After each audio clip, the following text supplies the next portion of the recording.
Humanianity, a new religious call.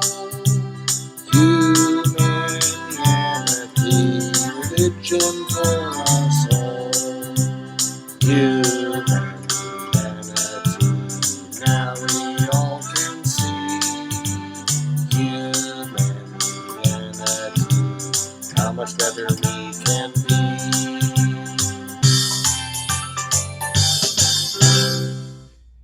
Hi, I'm Bill Van Fleet, and this is Humanianity Conversation number 59, recorded on June 19th, 2020.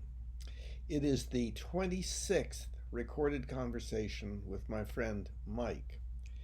This was a continuation of the extremely difficult conversation regarding the possibility that almost everyone could be wrong in their condemnation of Derek Chauvin for the murder of George Floyd.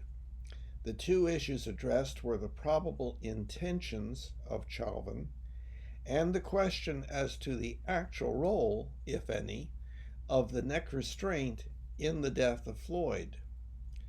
The impairment of relationship that can occur when there is difference of opinion about strongly believed issues is apparent in this painful video. Bill, Hi, Mike. I apologize for being a little late. Oh, yeah, you're not that late. Okay, very good. How have you been? Pretty good. You too? Good. Yeah, my sinus infection I think is clearing up a little bit. Good. So hopefully my brain will be working more effectively during our conversation. Very Yes. good. So you want to start? Yeah. Okay. So we were gonna be re-examining the Floyd situation. Yes. And just to recap, I found it very difficult to extract what your claims and arguments were based on your narrative of the situation. And I was hoping you could just go over what your perspective is and focus in on more what your claims are rather than what just the narrative. Okay. Let's make sure that I'm understanding. By narrative, you mean my description of the events that occurred according to the media. Correct. And my claim would be what I believed was actually taking place, given those facts, right? Well, what your claim is, what your claim is regarding how you see what happened. Exactly. That's Yes. correct. Now, my thinking has evolved a little bit since last time, and that's going to make it even worse. Because what I'm saying is that there's something really terrible going on with regard to how the world is dealing with this situation, and that the way it is dealing with this situation is very much equivalent to lynching. Now, the problem is that to have this viewpoint that I have is against the worldview and against all the emotion that is behind the worldview. So, when anybody verbalizes something, says that they don't go along with the crowd, then bad things can happen to them. Okay. Now, it's a little hard to know exactly how to start. Well, let's see. In the first place, the claim is that Chauvin killed Floyd by putting his knee on the back of Floyd's neck and pushing down. And that, well, there may have been other circumstances too. No question that Floyd died. And by the way, the timing, it looks like to me, the time that he had his foot on Floyd's neck was almost 9 minutes. And Floyd lost consciousness at almost 7 minutes. That's my most recent reading of the information. 8 minutes, 46 seconds, I think, was the actual time that that Chauvin's knee was on Floyd's neck. So is that your claim? You're claiming this cop killed Floyd? No. Meaning murdered? No, no. Okay. What I'm saying is the world is claiming that. Okay. And I'm claiming something different. My first claim is that I don't know. It's an issue of probabilities. And, but there are substantial reasons for considering that viewpoint to be incorrect. Okay, so now there are there are two things. One is the question as to how did Floyd die? What actually was the reason that he died? I have a question. Yes. You said cop killed Floyd. I think, given what your subsequent argument is, that you're saying that the cop murdered. Are you saying you're actually saying the cop killed Floyd, not murder? Just want to clarify that it's killed. Well, no, I'm not saying right, that. but you're saying that's unclear. We're not sure whether the cop killed him or not. Yes. Got it. Okay, continue. Thank you for clarifying. Yes. So now this situation gets complex. But what I'm saying is, first of all, there are two sets of things to think about. One is just exactly how did Floyd die? When and how? And then the second thing is, what was Chauvin's intention? What was Chauvin trying to do? Like, for instance, if he was trying to kill Floyd, whether Floyd died or not, that would be, I would say, a bad thing. But suppose Chauvin had no intention at all of killing Floyd. Wouldn't that be a little bit different than if Chauvin wanted to kill Floyd, whether Floyd died or not? Okay, so there's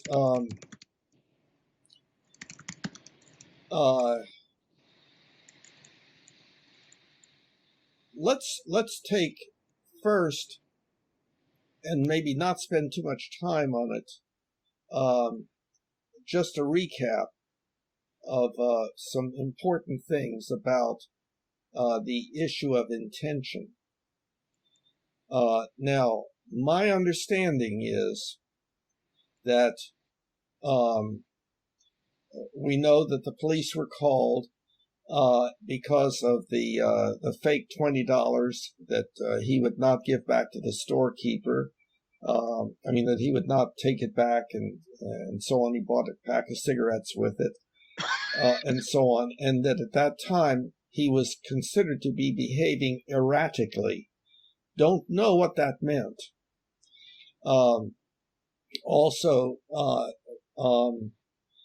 But we know now that he had been doing amphetamine and fentanyl. And also when the police had him sit down against a wall, there's one video that shows a white packet of something that dropped out of his pants or was dropped out of his pants. Who knows what that was. Then the next thing is that Chauvin and the police were attempting to arrest him. And arresting him meant getting him into the police car and getting him to the police station. And while Floyd was still standing, what I saw initially in the media was, while he was still standing, he was saying, "I can't breathe. I have claustrophobia. I can't breathe," which would suggest that he was having a panic attack, maybe as he was thinking about being enclosed in the back seat of a police car.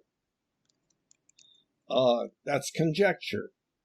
But he was saying, "I can't breathe," before he was ever pinned down.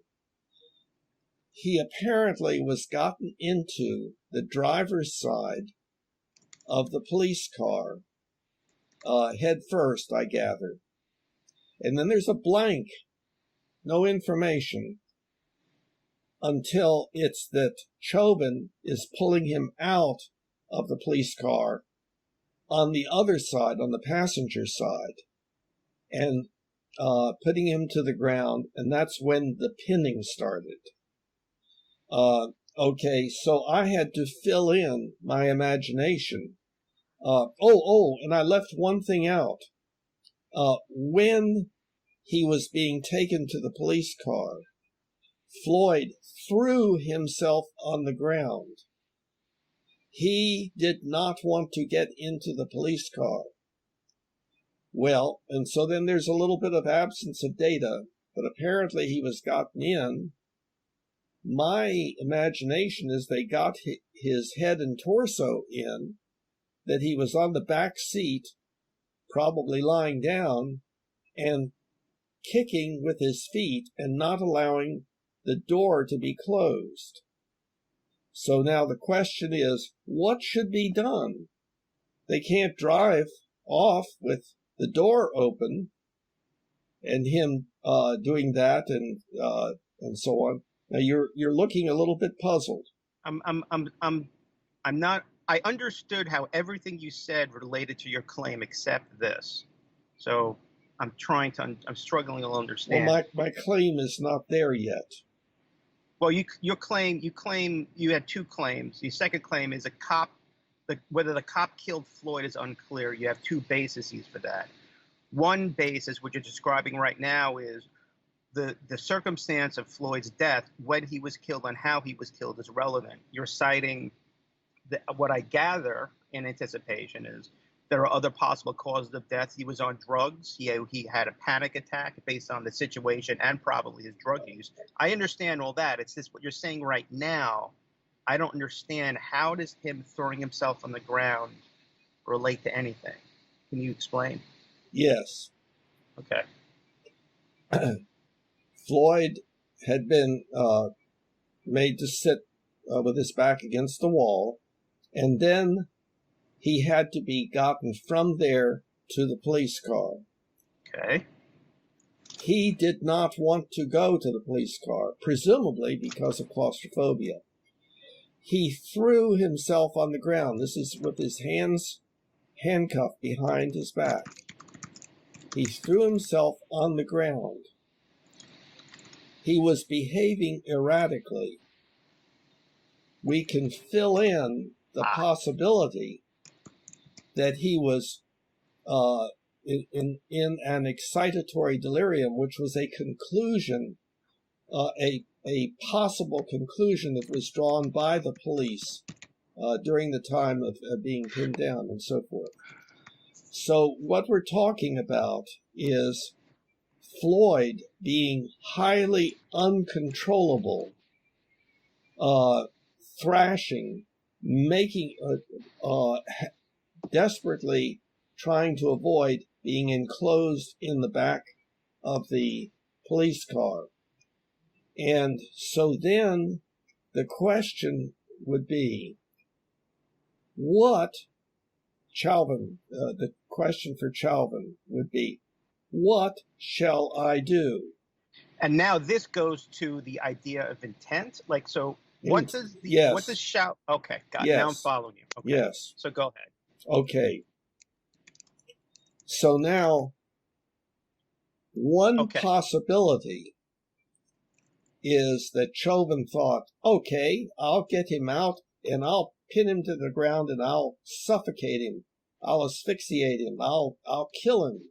Another possibility is that Chauvin said, we've got a real problem on our hands. This guy's in an excitatory delirium. What we need to do, he's thrashing around, and there's all this uncontrolled physical violence, activity, all this activity. If we immobilize him for however long it takes until the fight goes out, until the delirium goes away, until things settle down, then we can get him back in the police car. So, what he apparently did, Chauvin, was to pin Floyd's neck to the ground. Floyd was lying on his abdomen, his head turned to the left. Question? Uh-huh. What you said, given Floyd's actions, what options did he have? Yes. I think what you're really saying is, given Floyd's actions, this cop had no other reasonable course of action besides the course of action he took. Is that what you're saying? Not exactly, because there may have been other reasonable activities, actions, but in Floyd's mind, he had to choose what he thought was going to work best. And so far... You mean in the cop's mind?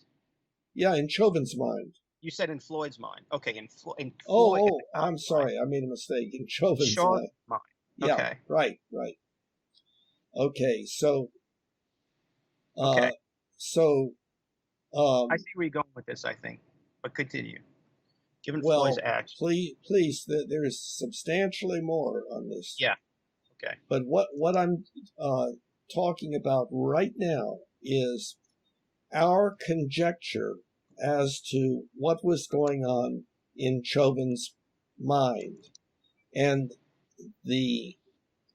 what almost everybody in the world is assuming is that Chauvin was malignant toward Floyd and was trying to do him in. And yet, it would seem to me that of greater probability would be that Chauvin, with his 2 rookie cops that he was training, would be trying to do his very best to do the right thing, especially with the crowd occurring and being on video. So it is hard for me to imagine that Chauvin would set all of that aside and say, I'm going to fix this guy.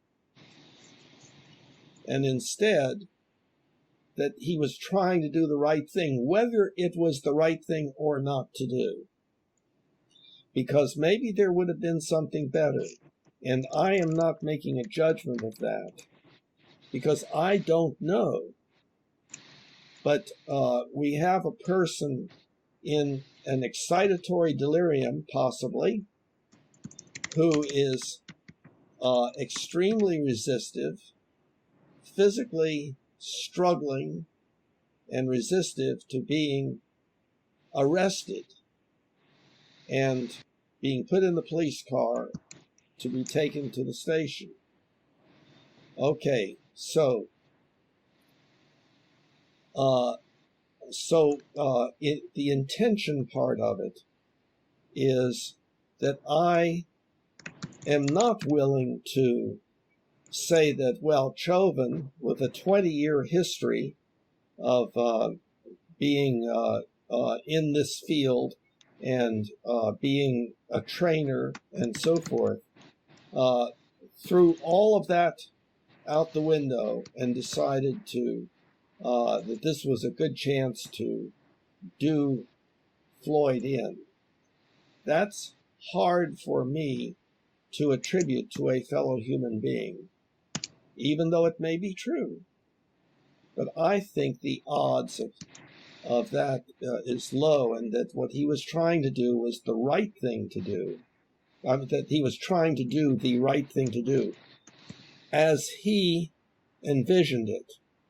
And you could ask the question, if you were in Chauvin's place, what do you think would be the better thing to do?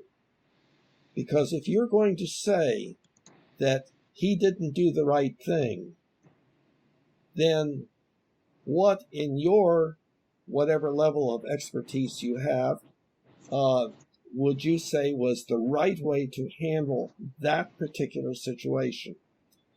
Now, so this has to do with intention. So now I want to switch to something different. I propose we should go through these claims. Well, I'm concerned about. You want to go through all your claims first? No, or do you want to examine each? Well, is there anything that I have said so far that does not sound right or reasonable? I would not.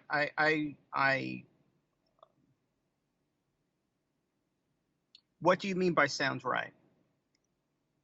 What it means in general. In other words, something that would make you frown and shake your head and say. I don't think the basis that you described to me, in my mind, convinces me of your claim that whether or not the cop killed Floyd is unclear. No. It's whether he intended to kill Floyd. What you just said, including, I even have some resistance to even that claim is relevant. Whether the cop killed Floyd is unclear, but certainly, I am not as on board as you are with regards to when Floyd was killed and how he was killed was relevant, and the cop's intention was relevant to whether or not he, and I'm going to use killed Floyd. I don't think I think there's counter arguments there that I feel are at least as strong, if not stronger. That's why I don't think you so far I think have failed to convince, in my opinion. So is that what you mean by, is there a problem, or do you mean your sequence of logic? Your sequence of logic is sound, I think. Well, your arguments are reasonable. Okay.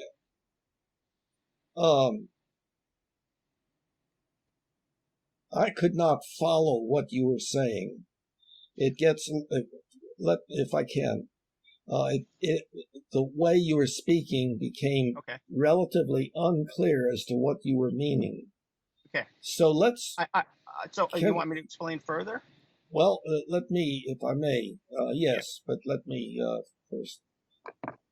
At this point, all that I have been addressing has been Chauvin's intention, which we cannot know, but we can guess at, and we can say what we think is relatively more probable than something else. And so what I'm saying is, at this point, when Chauvin pulls him out and gets the other cops to restrain his legs and his torso, and he restrains the neck by the knee on the neck, Floyd being on his abdomen, that that all of that I can see as having been done and instructed by Chauvin out of Chauvin's intention to do the right thing. And that my guess is that it was, if we immobilize him, stop all this physical thrashing around and so forth, and just wait, however long it takes, he will finally calm down. He'll be more manageable. We'll be able to get him in the police car and take him to the police station. Now, Yeah. Does anything sound not right about that? Everything you said sounds reasonable, but the fact that it's a reasonable narrative of what happens does not in any way mean it's supportive of a claim. It's a reasonable explanation. Okay, now,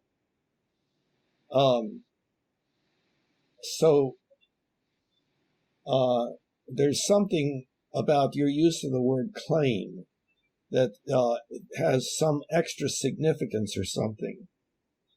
You claim that Chauvin, how do I say his name again? Chauvin? Chauvin, I think. I'm not real sure. Whether or not Chauvin that killed Floyd is unclear. No. What's your claim? No.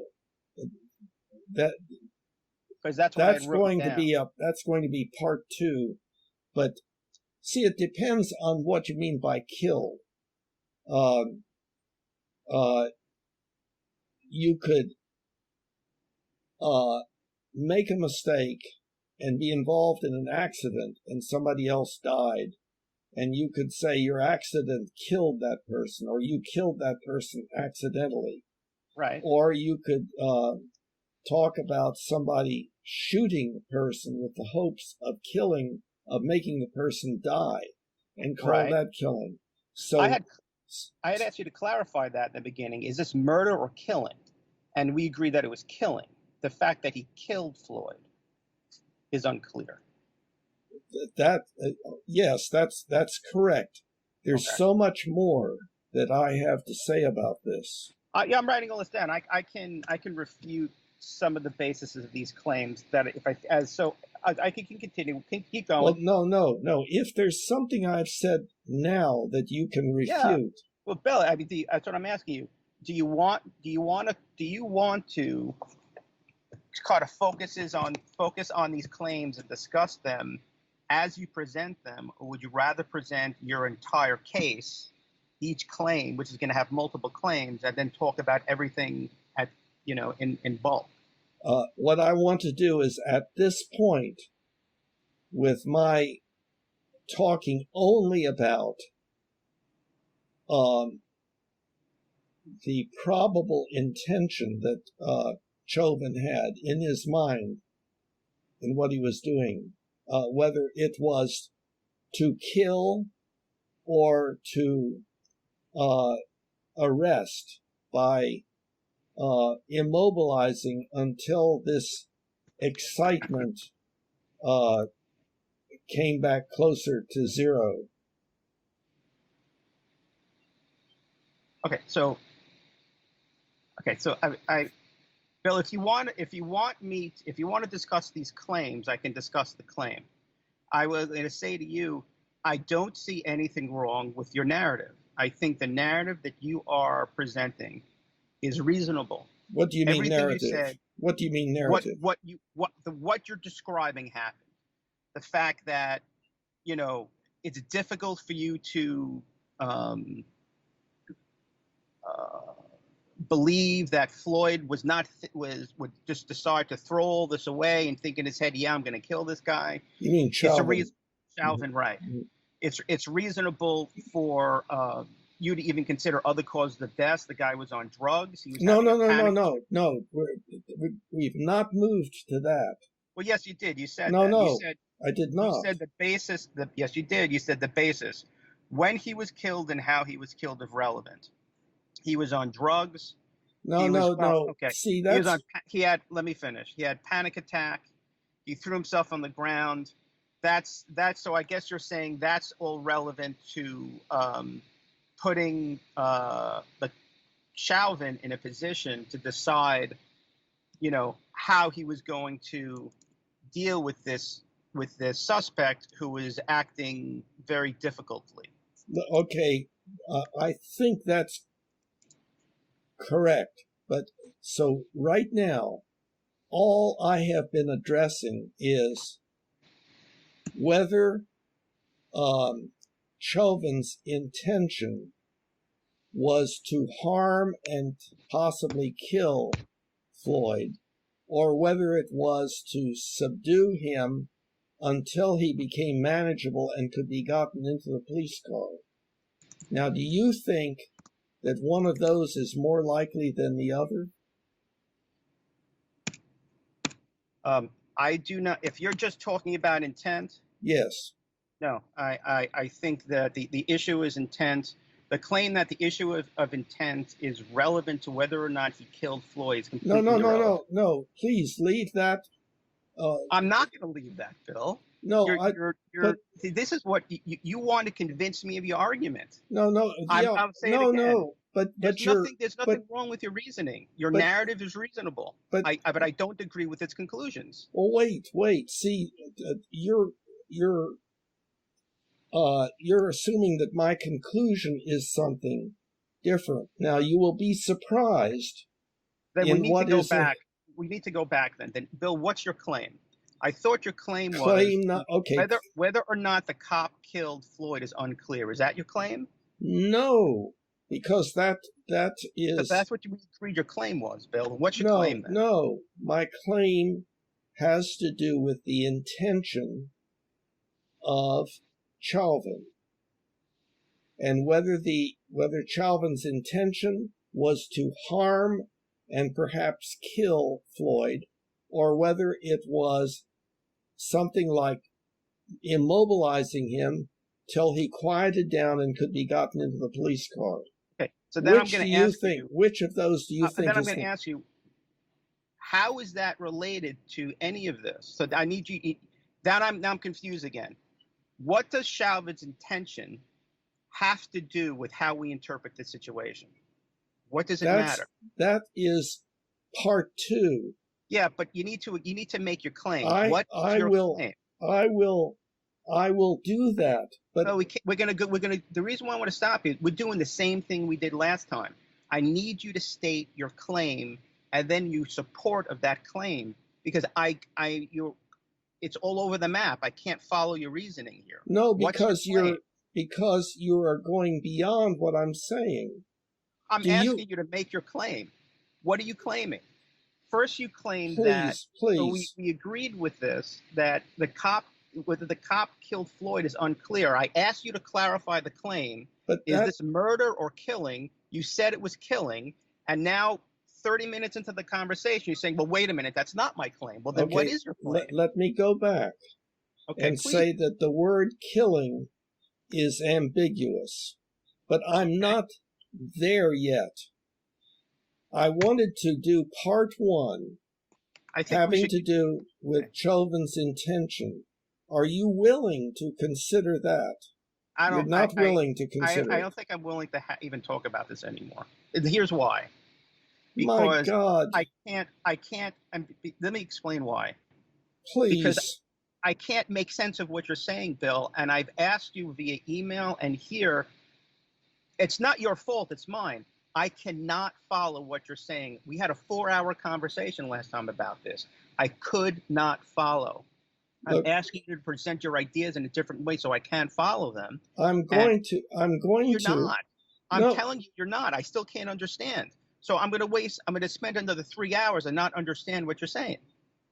That's why I don't think we have a conversation. I can't understand it. Mike, can I say something here?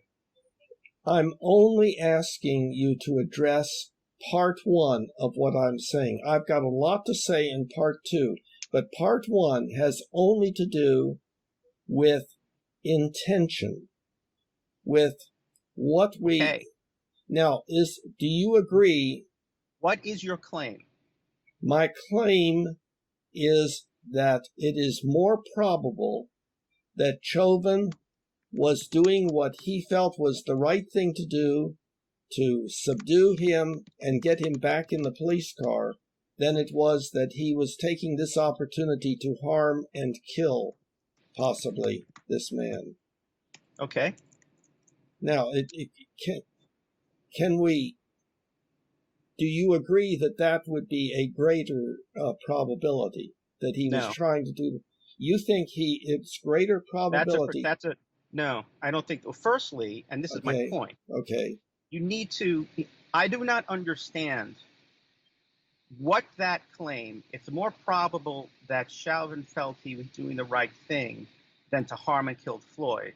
I do not understand how that claim should in any way influence how I see the situation. You haven't explained that to me. That's what I'm trying to. I need to explain how this claim is relevant. I don't understand. This is only part one. I'm just asking, can you consider? I cannot consider that without context. So you cannot consider that maybe Chauvin thought he was doing the right thing rather than trying to viciously harm and kill. You believe it's more probable that he was trying to harm and kill him. I think that claim taken on its own is a red herring to distract this conversation from what's really relevant of whether or not he actually killed Floyd. Okay, and I'm about to go on that, but I wanted to, but there are two parts to this. But and this part one, I don't understand why. But moreover, do I feel it's more probable? Definitely not. I think there's a flaw in the reasoning that's assuming that Floyd thinks the way you do, and I do. Chauvin. Sorry. That Chauvin thinks the way you do and I do, and reasonable people. The fact is, I don't know this guy at all. Right. There's plenty of precedent of people with fantastic, wonderful lives throwing it all away, not only for very bad decisions that are consciously made, but also in a moment of passion, in history, and in precedent that's never any reason to claim the person is not responsible for his actions. So I don't think it is more probable that he felt that he was doing the right thing rather than to harm and kill somebody. No, I don't agree with that statement. I think that is unknown. Oh, agreed. I agree that it's unknown. So you're more inclined to think that he just viciously wanted to harm and kill Floyd than that he was trying to do his job. Nope, not saying that. I'm saying that I don't know what his motivations were. Right, I don't know either. You said that it's difficult for me to see how Chauvin would say, I'm going to kill him under these circumstances. You then said, well, it's more probable that Chauvin felt he was doing the right thing than harming and killing somebody. I don't agree with that. It's not that claim. I don't agree with that. I think you can't use the word it's difficult to see or it's more probable. I think we can only say is we have no idea what his motivations were. Well, we have no idea, but we know how people usually think or generally think, so there's an issue of probability. Okay. The way people usually think, I would argue, is irrationally, passionately, and without forethought or consideration, especially in heated situations. Okay. So I think that it's very unlikely he was going through his head, and I think that's why when one of the cops said, should we turn this guy over? Chauvin may not have been thinking, like, well, shit. That's later on. Yes. Okay. So I don't think we can say this claim. Okay. So we'll clarify then that you and I have a difference of opinion. You are more likely to believe that Chauvin at that point had as an intention harming and killing Floyd. No. Whereas I have the idea that it is more likely that he thought that this was the right way to handle the situation. No, you're presenting a false dichotomy. You're saying it's more probable. Is harm more probable, or is non-harm more probable. I'm saying it's neither. That's a false dichotomy. We don't know what his intentions were. We So don't you're know. saying it's just 50%. No, I'm saying it's unknowable. That's different than saying it's 50%.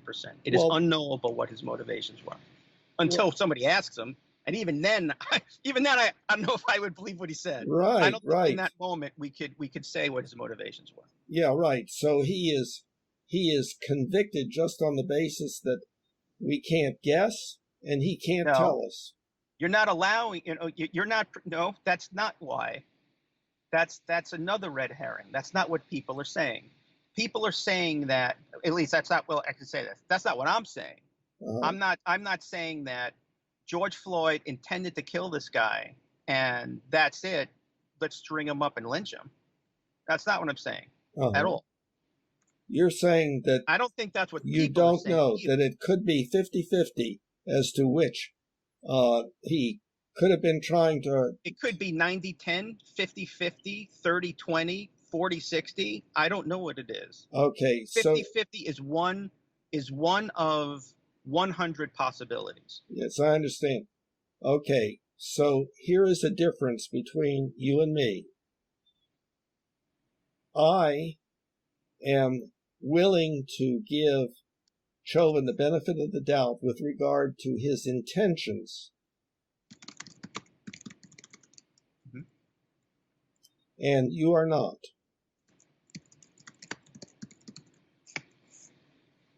Okay. I'm not willing to give. I would not be willing.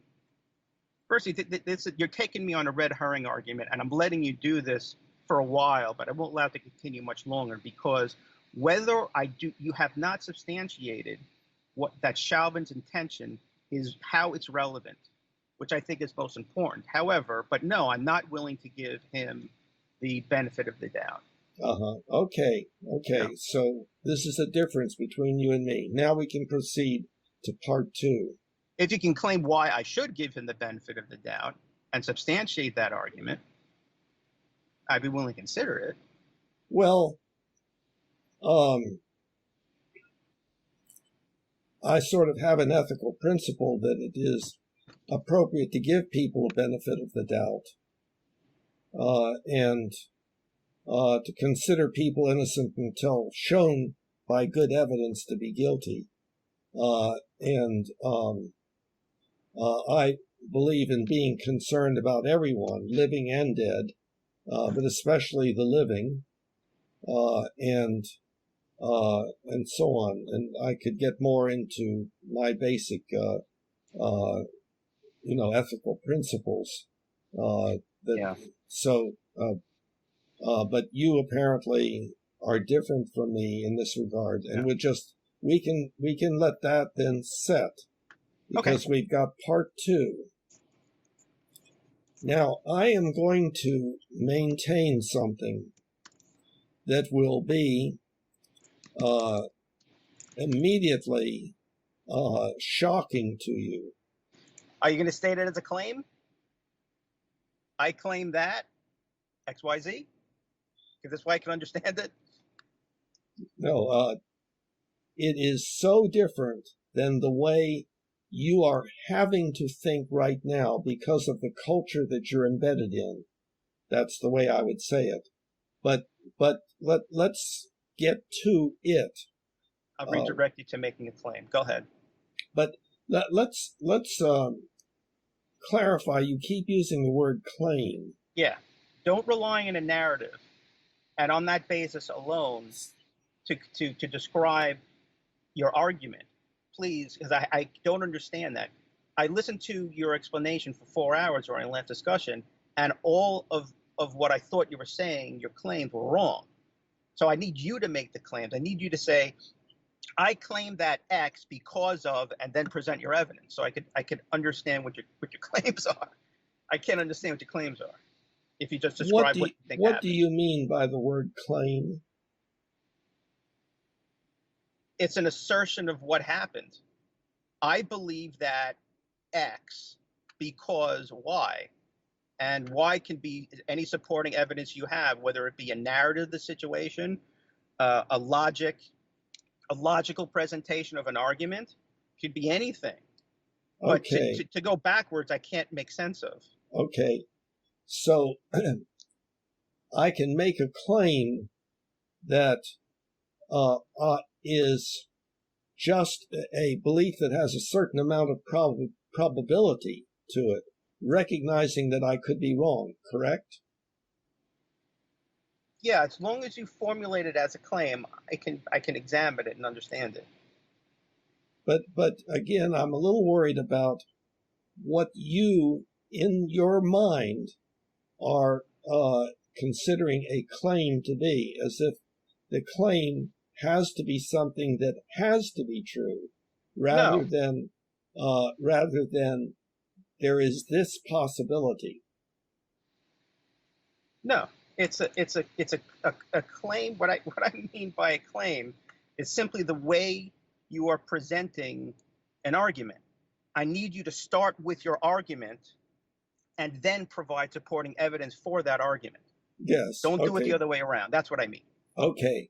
So in part one, my claim was that it was more probable that Chauvin was trying to do the right thing as he saw it, rather than that he was trying to harm or kill Floyd. And then I showed how everything that happened was consistent with that idea, but still did not confirm it. I would not agree that everything you presented was supportive of that, but still did not confirm it. I think that's one way. That's one narrative. Was consistent with it, not supportive of it. Was consistent with it. Agreed. Was consistent. I don't know if consistency should then lead to a statement of more probable. I have a problem with that. Okay, if something's consistent.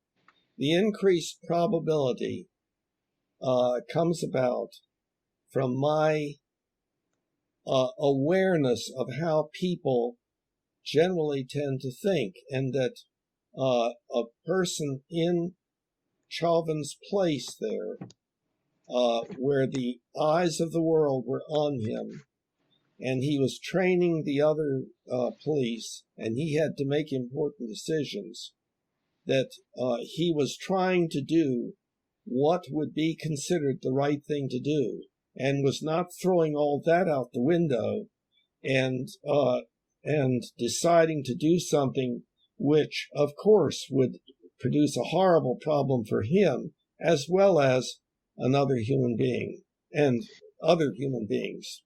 You see, there's a higher order claim you're making that I don't think you're acknowledging. Okay, what is it? There's a consequence, I think, to what you're saying that's implicit in your reasoning, but it's not really being stated. So what is it? It's difficult to look at, and that is, well, it's more probable that Chauvin felt he was doing the right thing than harming and killing somebody. Therefore, we should treat him differently. Therefore, we should do something. And you haven't explained what that something is. I have not. I have not said that. I've not come to that. I'm just saying that I can see. I don't understand. See, what's happening is you are imagining things that I am going to say in the future, and saying, well, but this doesn't support that, and so forth.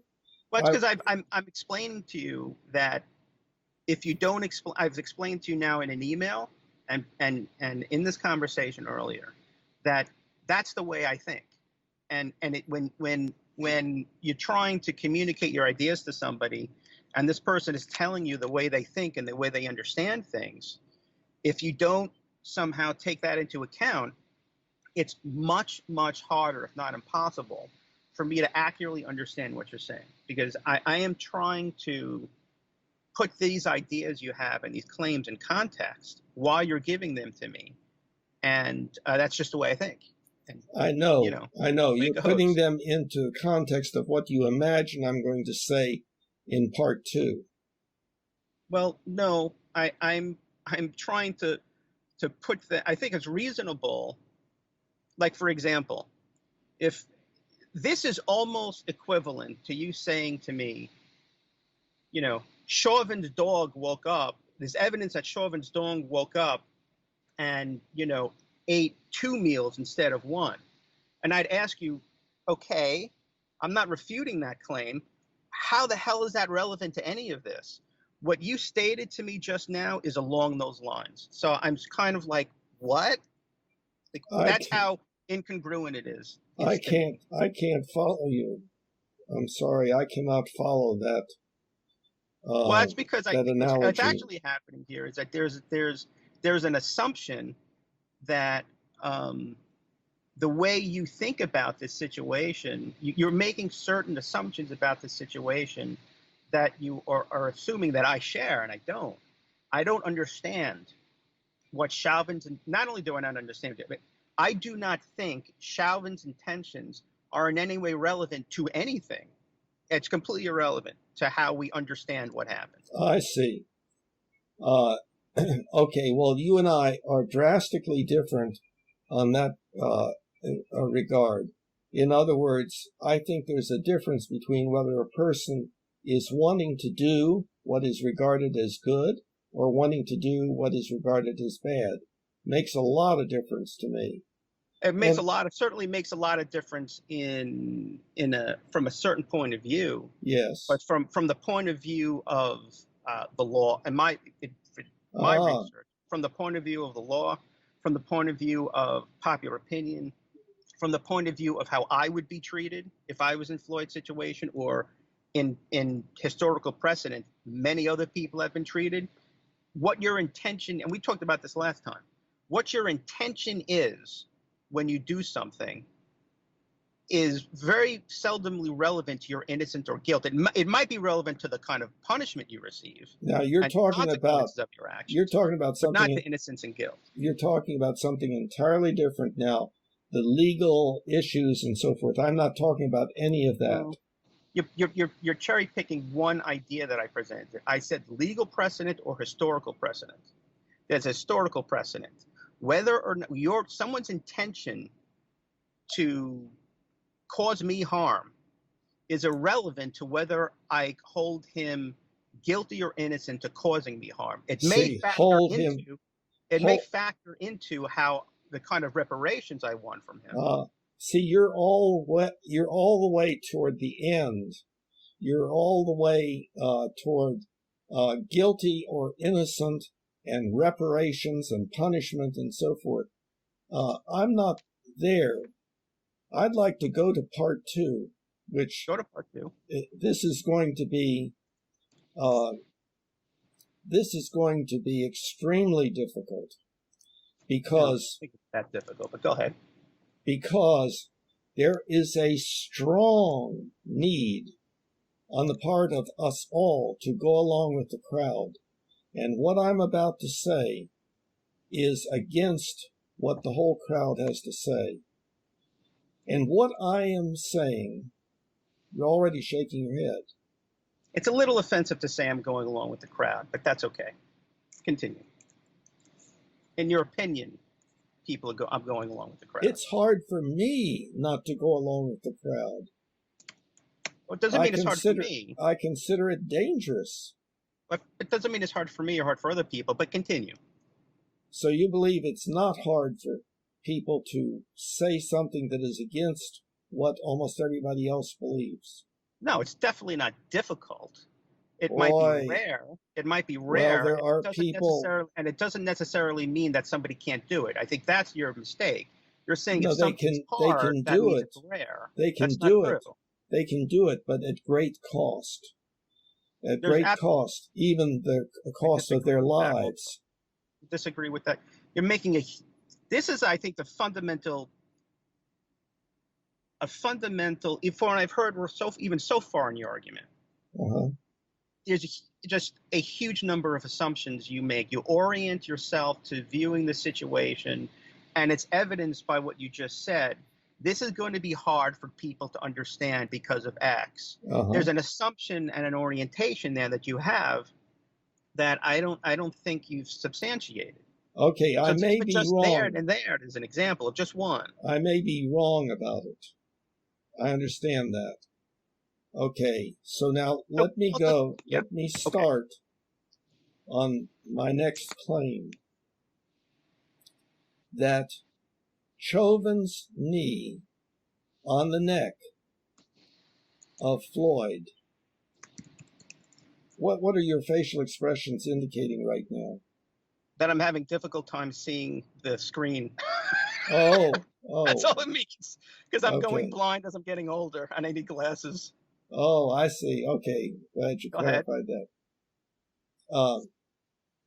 That uh, that Chauvin's knee on Floyd's neck could not have killed him. Now, that runs entirely against everything you believe and everything you've heard. I would like to make the point. Stop. You did it Uh-oh. again. You What? made an assumption of what I believe, and I acknowledge. I actually have told you. I don't even think whether or not he killed him or not intentionally or not is even relevant to the situation. But that's a different issue. I'm talking about whether Chauvin's knee on the back of Floyd's neck killed him or not. If you're gonna make a statement about my orientation, I think it'd be reasonable for you to ask me first, Mike, do you believe that Chauvin's knee on Floyd's neck killed him? Are you sure about that? And I'm going to say, no, I'm not sure. I see. Okay. Okay, well then, let's see. Now, as I have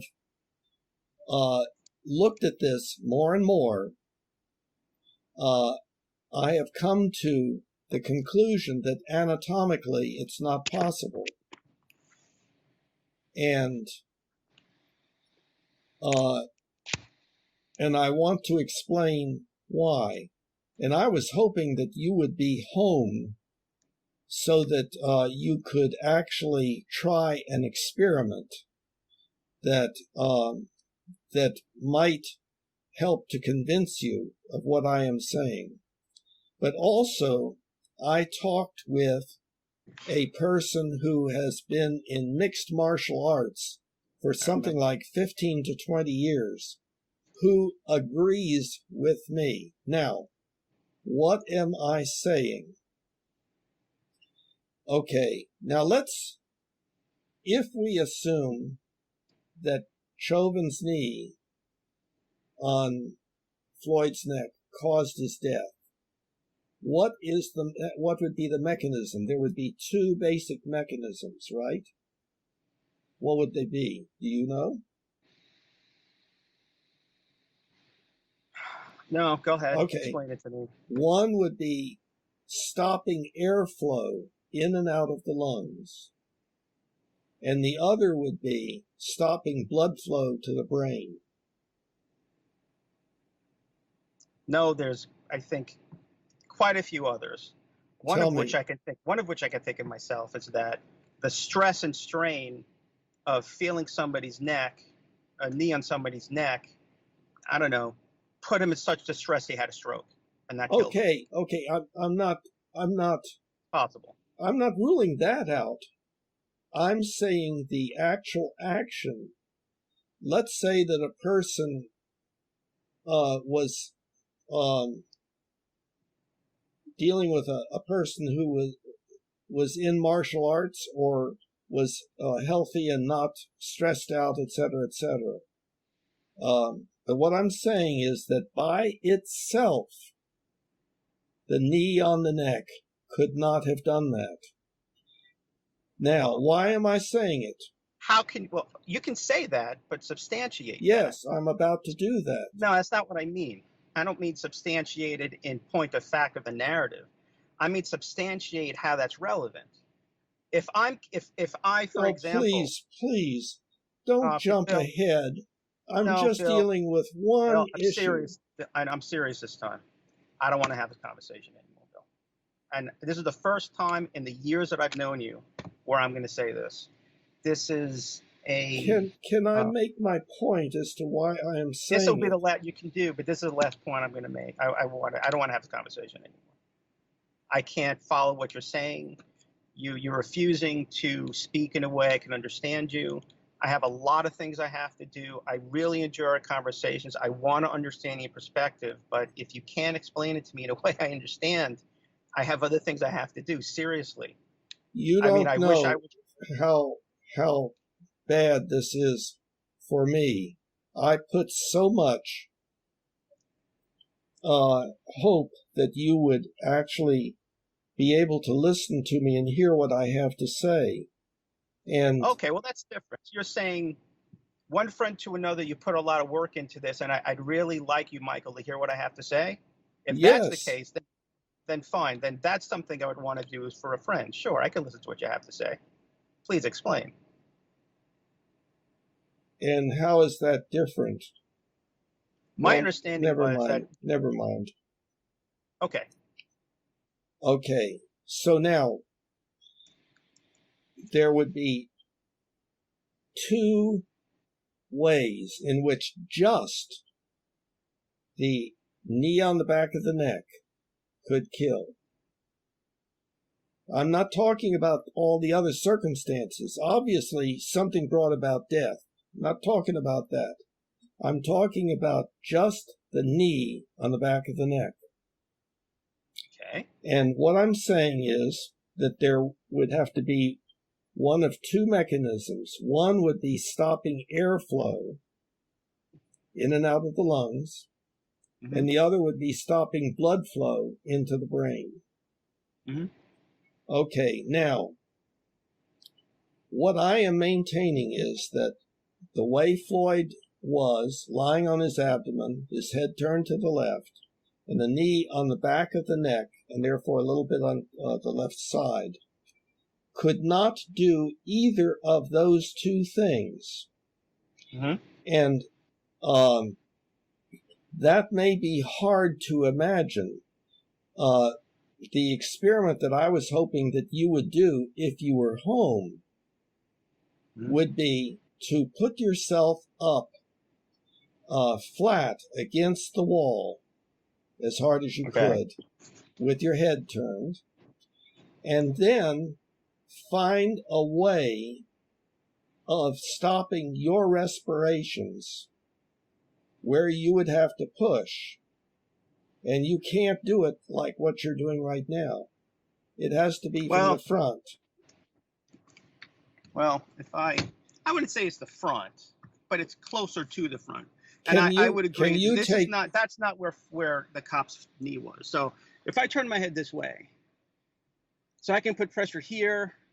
That's not where it was. I know. When I put pressure here, I'm feeling a blood supply cross. No, not blood supply. All we're taking a look at right now is... Yeah, I'm explaining to you what I'm feeling. So I'm starting from the back where I feel nothing, and I'm pressing. It's just a lot of pain. I'm going progressively towards the front, and I'm going to keep talking until you can see. No, please. Right. Please. Let's just deal with one thing at a time. And what I'm saying is, if you right now tried to find a way of stopping yourself from breathing, you'd have to push in from the front like this. No, that's wrong. I just tried to show that to you. You want to do it again? Yes. So I'm if you can kind of tell, my head is to the side. Okay. So this is the front. Okay. So I'm going to talk, and I'm going to suffocate myself. You'll hear my voice change. So, hi, Bill, I'm trying to talk to you, and I'm choking myself. Now I'm going to go to the side, and I'm going to go, okay. No. I don't think that was that you were making your voice be like that, but you were able to breathe in and out. If you actually do this against a wall, you'll be able to see that because of your jaw and your sternum, that there is a tremendous space there that where there's no pressure on your windpipe, even though there's pressure on the back and slightly to the side of the neck, that it would not cause any impediment to your breathing. But you'd have to try it out. Okay. Okay.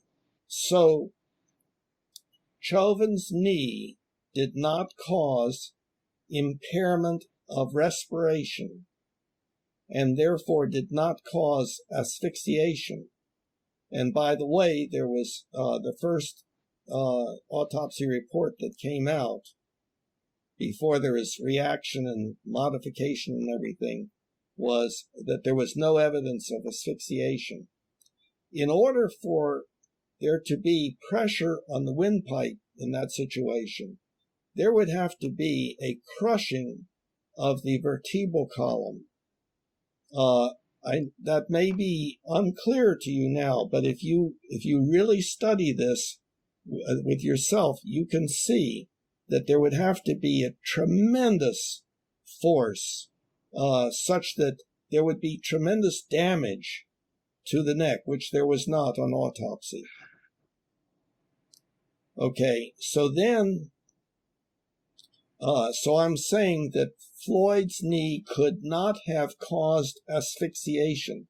It did not impair respiration. Now, maybe I could be wrong. This person that I know agrees with me with his 15 to 20 years of martial arts and so forth, and knows about all sorts of things, how to kill people, how to put chokeholds on and so forth and so on. And by the way, when you watch the media, they almost conflate the two as if, they're talking about banning chokeholds. This is not a chokehold. A chokehold would be a hold which one could just increase the pressure of and would cause the person to be unable to breathe.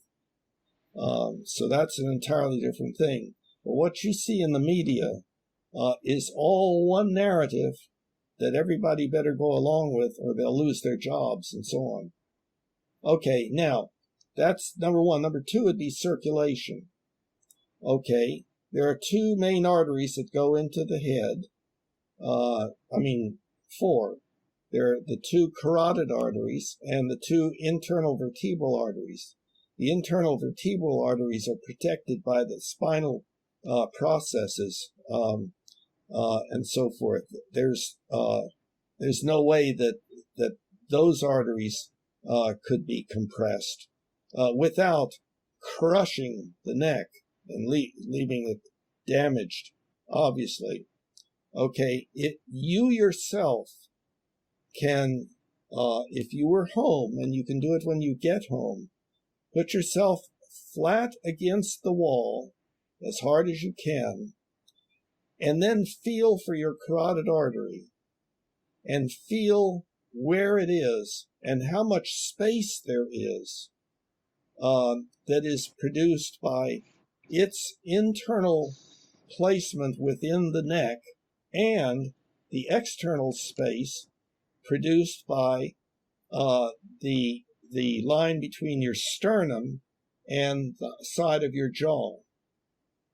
You can see that for yourself, that it would take tremendous pressure. It would require fracturing of the vertebral column to do that. And it's even not clear to me that a person could do that just with their own body weight. Maybe they could, maybe they couldn't. But that did not happen. Otherwise, it would have shown up on autopsy. So the next thing is the question as to whether, even if it is not a dangerous maneuver to use, it was not appropriate to use it. And what I don't know is the training that Chauvin has had. I do know that now people are saying, oh, yes, it should never be used and so on. But what I see going on in the media is this going along with the crowd. I can't breathe, Black Lives Matter, et cetera, et cetera.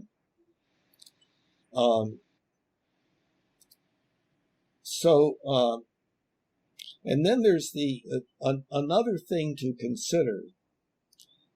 So Floyd had his knee on there almost 9 minutes, 8 minutes, 46 seconds. And it was 2 minutes before that, approximately, that Floyd became unresponsive. So that's almost 7 minutes. If you are compressing the carotid artery, you're gone far before 1 minute. If you're made unable to breathe, that's 3 minutes maybe. So one would have to say, well, Chauvin at the end suddenly put a whole lot more pressure on the neck of Floyd. But there's no evidence of that. It is interesting to me that I saw one thing in the media where somebody was saying that, and Chauvin put the full weight of his body on Floyd's neck, to his knee. And how would that be determined? How could you tell? Now, my friend in martial arts was saying that ordinarily, if one was trying to restrain, and it was just one person, not the police also holding down the rest of the body, that there would be far better ways to subdue the person. The person could even get away with the knee restraint like that.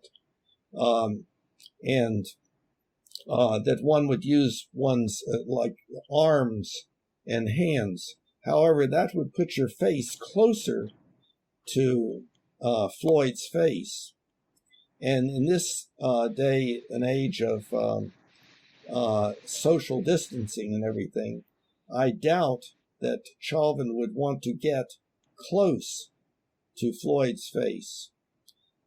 In addition to that, now, of course, it turns out he was COVID positive, and we don't know whether Floyd knew that. I mean, whether Floyd knew it, whether Chauvin knew it, whether Chauvin and Floyd, who worked at the same place, whether Chauvin knew that Floyd had been out recently with. We don't know anything. Probably not. I'm assuming not. I'm assuming that's just an incidental finding. In no way is that a part of my reasoning about things. However, the question is, why was Chauvin using that particular position? Another thing is, there were people around talking and yelling, and he had a lot of talking with people to do. And so instead of being bent over and using his arms and his hands, it would make sense for him to use his knee so that he could be upright and talking with people and surveying the scene and so forth. And it does look like he was relatively relaxed. That's kind of implied. He had one hand in his pocket, as if, this is not taking a lot of effort on my part, because the other two police were stopping his body and his legs from thrashing. So the idea from part one that I'm assuming was to immobilize him until the excitement, the excitatory delirium subsided and so forth. But that's conjecture. That's going back to part one, and I know I shouldn't do that. So I don't, now people, say, well, he said he couldn't breathe. But of course, he said he couldn't breathe before he was ever pinned down. And we don't know what that was due to. Maybe he had some pulmonary hypertension, but I don't know that that would produce that symptom from the methamphetamine.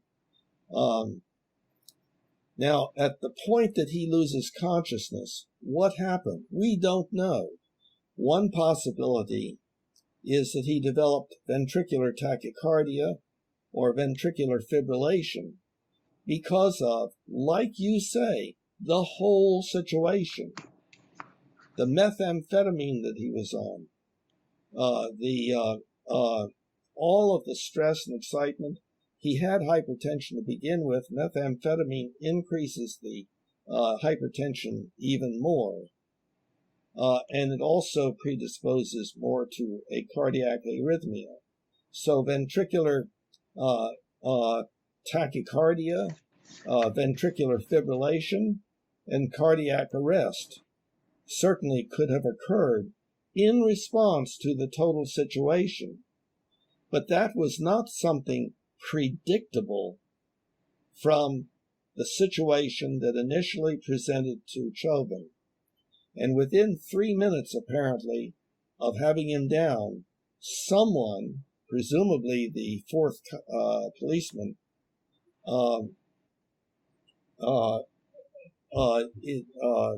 called the medics and reported that, he was injured, because, of course, his face was injured, even from throwing himself on the ground with his hands behind his back before he was ever pinned down. And then when he was pinned down and so forth, of course, he had injuries to his face and everything. And the paramedics were called, and they got there 2 minutes after the unresponsiveness occurred. And I don't know whether Chauvin observed, felt a pulse or observed respirations or what happened at that point. And there's always the question as to whether he should have turned him on his back. That was suggested by, I think, one of the police, if I'm understanding, but I could be wrong in my memory about this. And what he said was, no, it's better to leave him on his abdomen, or words to that effect. So, now I think that I have made my case for the claim that it is just as easy, if not easier, to imagine that Chauvin tried to do the right thing, and that Floyd, because of multiple factors, but not the knee on the back of the neck, died. And those factors included his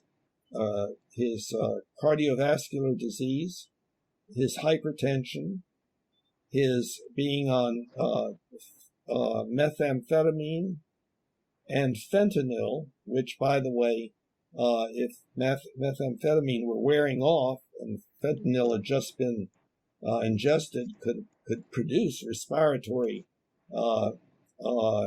inhibition. It would not produce a feeling of not being able to breathe, but it would reduce the respiratory drive. That maybe a reduction in oxygen supply to the brain in that way could also have played a part. So there are all sorts of possibilities here. And so given all of this, yes, I go back to my claim that it is more probable that Chauvin was trying to do the right thing in a very difficult situation, and that death occurred because of multiple factors, but not because of Chauvin's knee on the back of Floyd's neck.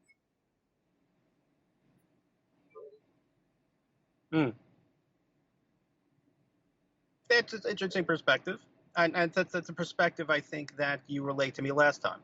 I was familiar with it, but it was good to hear you go over it again. I could understand. I don't know what you're saying again. It's always good to revisit something. There was new stuff in the business about how the back of the neck pressure could not have been a contributory cause. Yeah, I don't think that you've shown that. In fact, in what I did, I would not agree with that. Gosh. Okay. Well, I hope that you will, when you get home, you will actually try it. Give me a chance, and that you will try it and really experiment with seeing where your carotid artery is compared to where the wall is, and how your neck would have to be compressed in order to put pressure on that carotid artery. Or the same thing, what kind of back pressure forcing you into the wall would cause any kind of crushing or crushing of the trachea and so forth. So, yeah, that I would agree. That's new. I don't remember you saying right. that before. But yeah, that to me is not convincing. I don't necessarily. Again, I don't agree with your reasoning. I agree the narrative why not? Is reasonable. What is the reasoning part that you do not agree with? Well, just in summary, I think you are, and this reveals a bias, which I'm trying to explain. I know you're not racist, so there's some other explanation for your bias that I see. But I think there's a lot of assumptions you're making that are,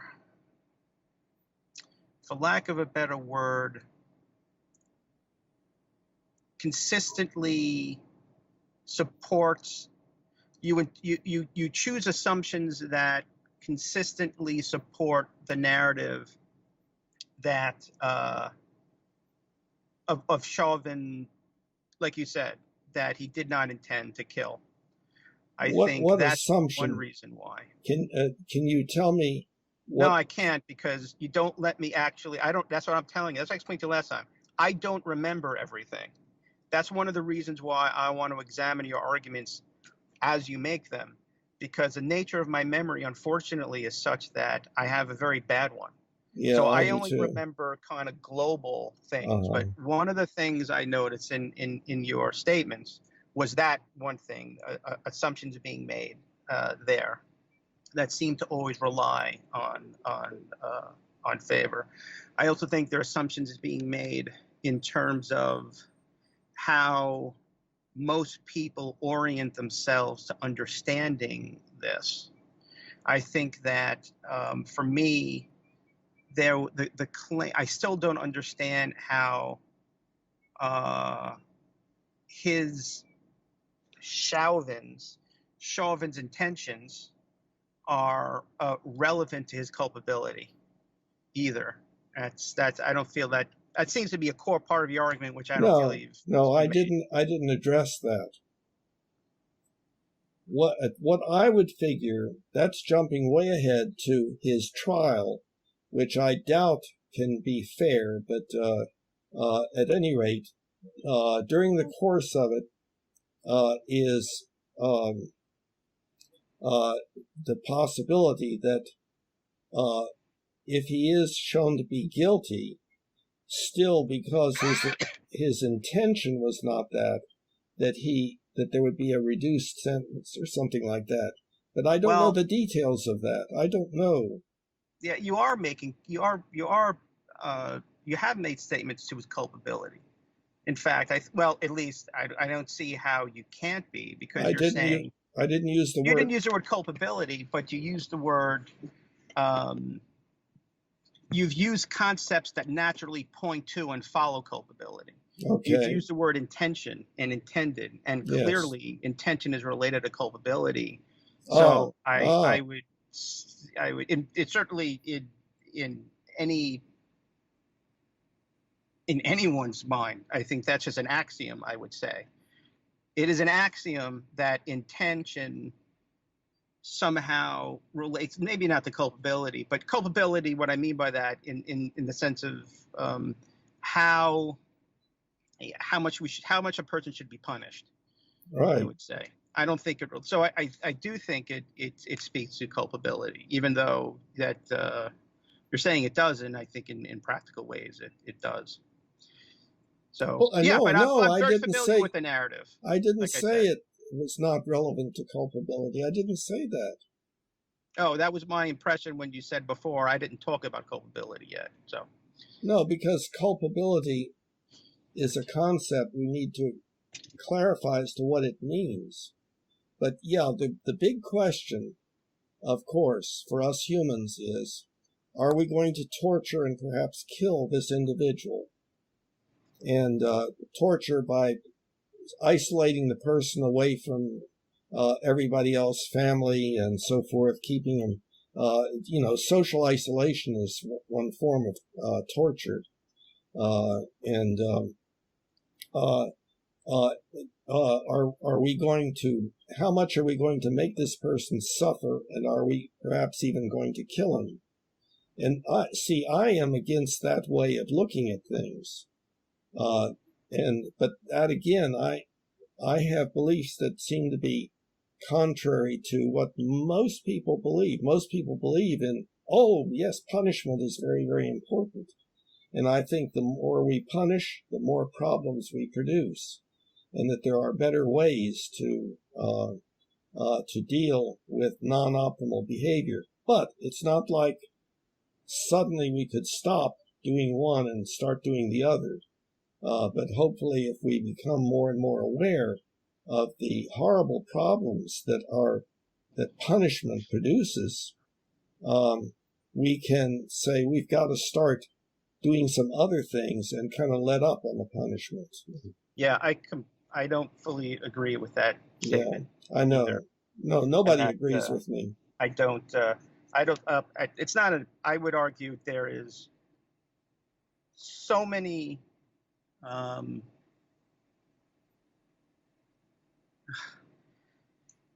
Firstly, there's so much precedent for why that's false. Secondly, there's so much cross-subject area evidence for why that's false. The idea that humans do not need fear and punishment to control their behavior. I think it's safe to say the actual evidence, regardless of what condition the world is, the actual evidence point to that is necessary. But see, you're not fully understanding what I'm saying. I agree with what you said. Punishment works. And it is a natural behavior that we engage in as a species, just like chimpanzees and other hominids and other social animals. That's right. It's all a part of the positive and negative reinforcement of behavior that produces the culture of that particular group. Yes. So I understand that.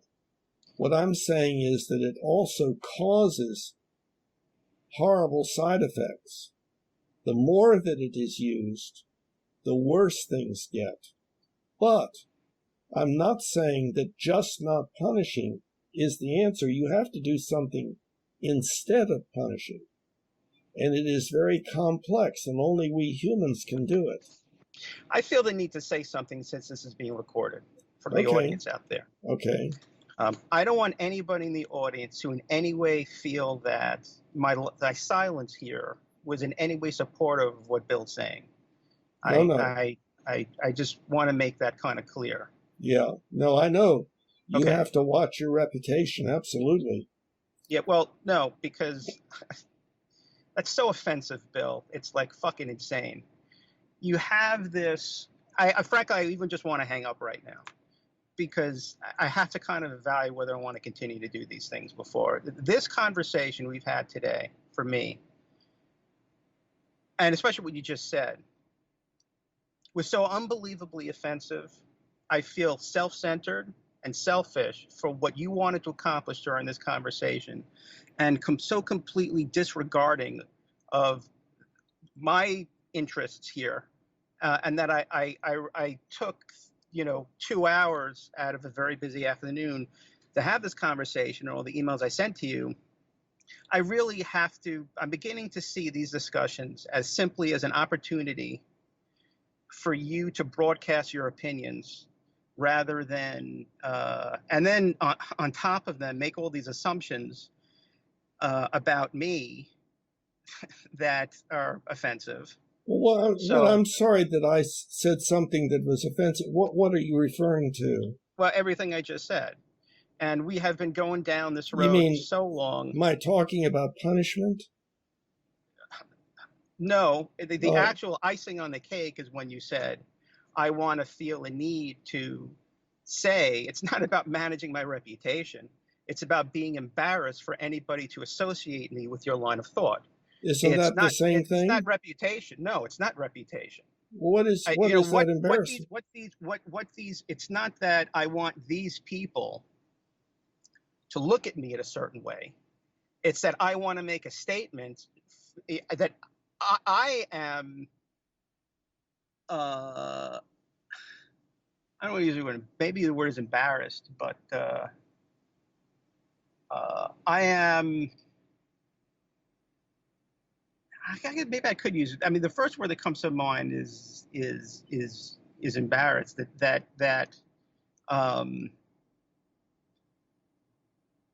It is important to me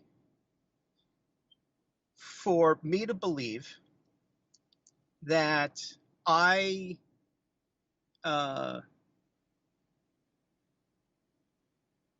I guess let's just maybe we just call it what it is. Maybe it is embarrassment. Yeah, I want people to think that I want to. It is important for me that people understand that I think for myself. Yes. That I'm reasonable. Yes. And that, but it's not so much that. Well, even that's not important for whatever it is. And if you want to make a statement that, but I wouldn't say it has to do with my reputation per se, because I think reputation might be a little bit different than, for example, I wouldn't want myself to be associated with Stalin or Hitler, not because I am concerned about what people are going to think of me, because I think it's actually wrong. I think what Hitler and Stalin is doing is just wrong. And very similarly, I would never in a million years put you in the boat with Stalin and Hitler, but in a similar way, I think what you're saying and your point of view is wrong. I think the entire way this conversation was handled was offensive to me. And please tell me what I did. I don't want to be offensive. What was at least an example of something I did? Well, firstly, it's not hearing me when I tell you I cannot. Well, I think it's a couple of things. Firstly, one of the things is it's not hearing me and not addressing my needs in how I understand things. Like what's an example? Well, I've told you that I cannot. My memory is such that I need to examine what someone is saying as they're saying it or shortly thereafter. If I wait for somebody to have an entire conversation, an entire thesis for 15, 20 minutes, I can write some things down, but eventually I kind of lose track and I can only remember very general things, unfortunately. That's the first thing. Same here. The second, so what was offensive is that I explained that to you a few times. And you said, yes, but wait, I just want to, you haven't gotten there yet. And I also explained this to you over email where I said, we spent 4 hours. I made those mistakes. I kind of prepared us to have a conversation differently today. And it didn't happen. So, this was, I feel was very disrespectful of my needs here and how I can't follow what you're saying, and I want to follow. That was the first thing. The other thing was these constant, I would say, I wouldn't call them snarky remarks, but they're almost snarky. When you say things like, well, of course, you care about your reputation. There are implications. I care about mine. Yes, but there are so many. Everyone does. But let me finish. What's offensive about that is the assumption that you make about me, which I've brought up several times in the conversations. I mean, you say things like, yes, you, like everybody else, believe that when you, Floyd, well, it's like, well, no, that's offensive. You need to ask me what I believe. That was another thing that was offensive. And then to a lesser degree, offensive is just. But I thought I did ask you. I thought I did. No, you didn't ask me. I didn't ask you whether you thought that Chauvin's knee caused Floyd's death. After I stopped you and I said, wait a minute, Bill, hold on. If you're going to say that about me, you need to ask me, do I believe that? Yeah, and so I did. But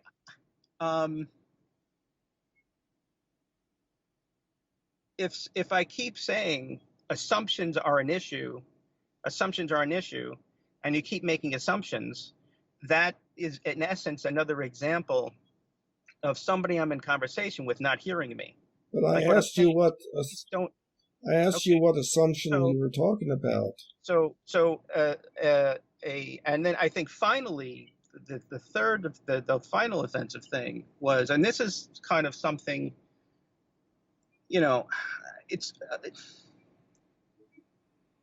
I understand difference of opinion and different point of view, and I'm certainly willing to entertain, and I want to hear people's ideas. I've listened to Tim at length talk about his ideas about the Earth being flat and how Ronald Reagan's assassination attempt was representative of a larger conspiracy, and that in fact Ronald Reagan is still alive. So I have no problem with doing that. However, it gets to the point where somebody holds on to an idea so strongly and refutes any attempt towards a different point of view and shoots it down and makes various claims about it, that it gives the impression that the person I'm speaking to is not really interested in examining the claims and their narrative. They're interested in using our conversation primarily to convey their own ideas. And that is offensive to me because it leaves me no opportunity to communicate mine in any kind of substantial way. So what I felt like, just like the last 4 hours we took in our conversation, I feel like this discussion has been me sitting here, hearing what you have to say. And I find that, I want to hear what you have to say, but not 6 hours, because I'm here to convey my perspectives also and to get towards, some kind of new ideas of how to see things. And when I feel like I'm primarily listening to what you have to say, then I could just it would be faster for you to write up an email and me read it. I spent 6 hours of my time. But I'm sorry, really, Mike.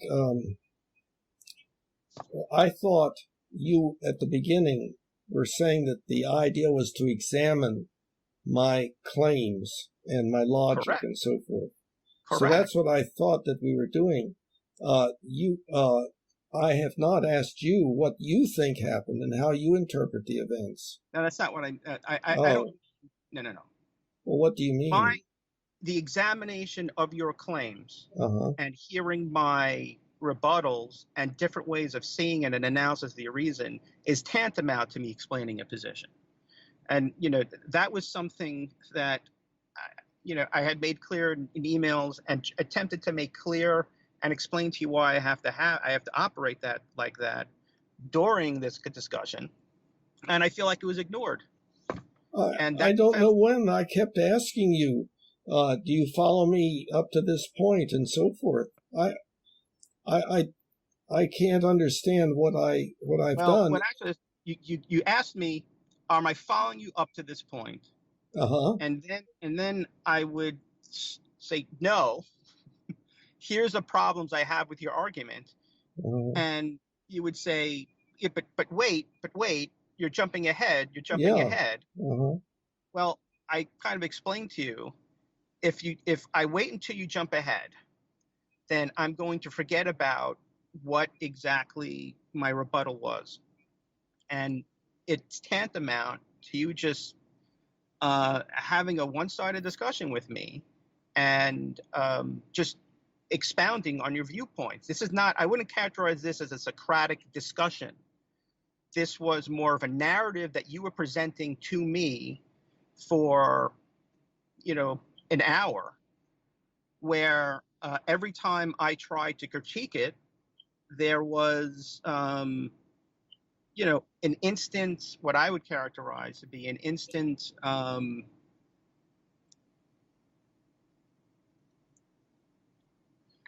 not, it didn't even feel like what my rebuttal was even heard.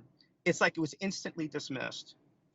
And that was offensive. I'm very sorry about that. I was not aware of it, and I tried hard, I thought, to ask you, well, what do you see about what I'm saying as being incorrect or not quite right and so forth, or how do you see it and so forth? I thought that I tried.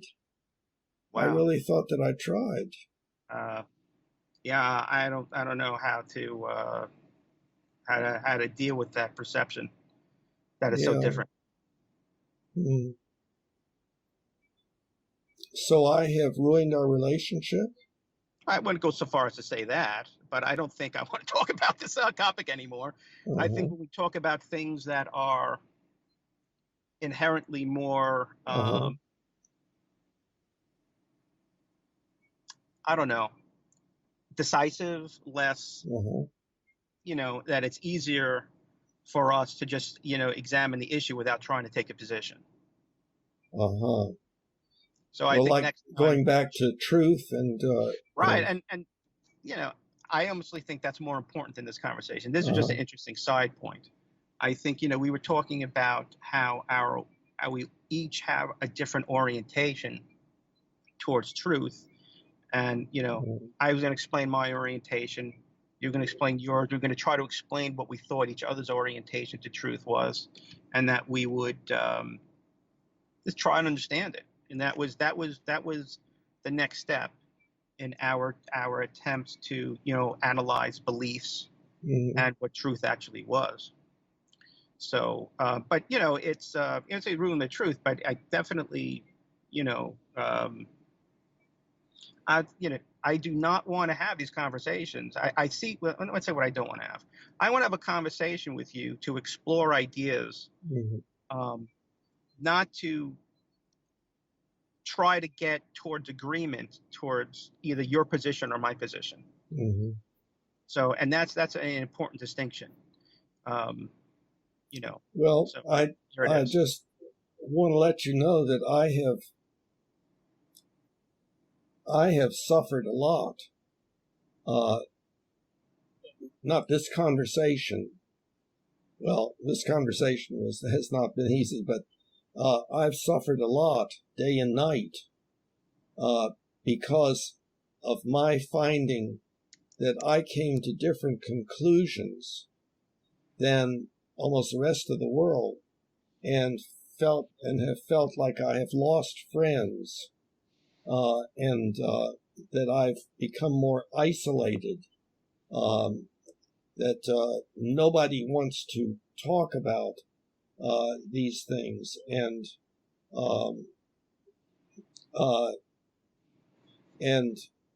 I have felt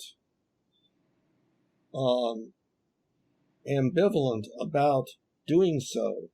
I have felt like maybe it's better to just become quiet and not say anything and try to make reparations and so forth, and see if maybe ultimately I could, my reputation could improve.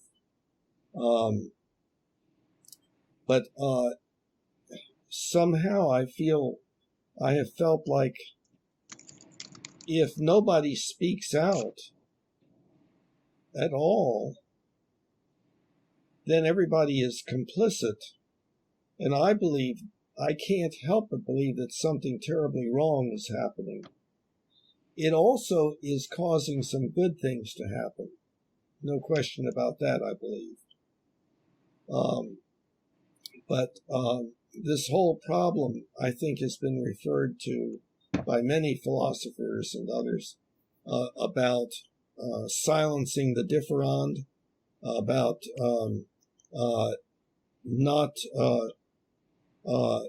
not expressing an opinion that is different from the majority of others, especially in certain areas and so forth, and especially with the emotion surrounding this issue.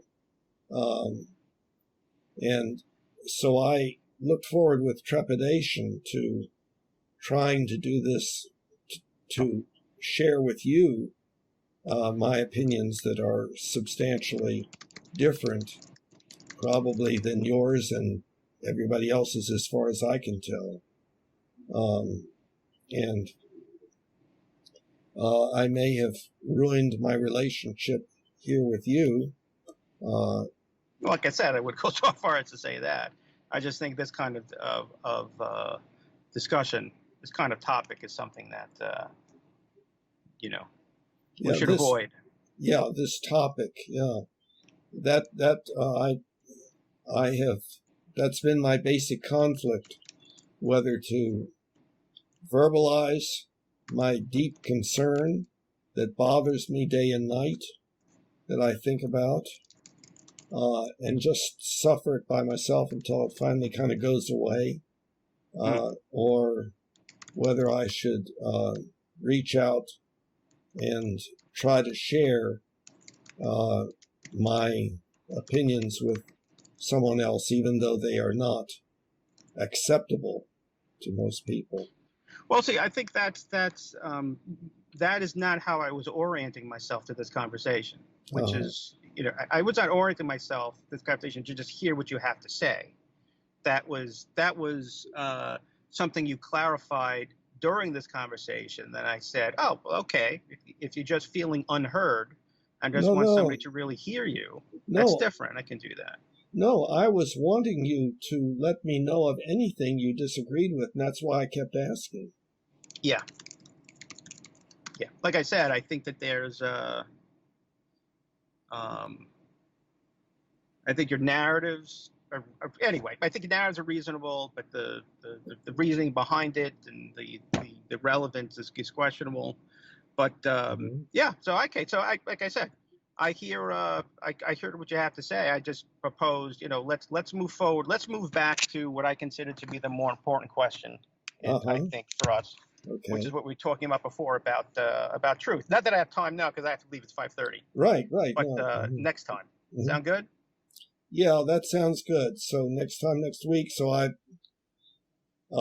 really appreciate that you haven't abandoned me, and sure. So it's really helpful having a good friend, Nah, of course, Bill. Same here. I feel the same. All right, my friend. So on that note, I gotta go. It's 5:30. Okay. I have baby things I have to attend to. Right. Have a good one. I'll speak to you next week. Same time. Good. Great. All right. Thank Bye, you. Bill. Bye-bye. Humanity, now we all can see. Humanity, how much better we can be.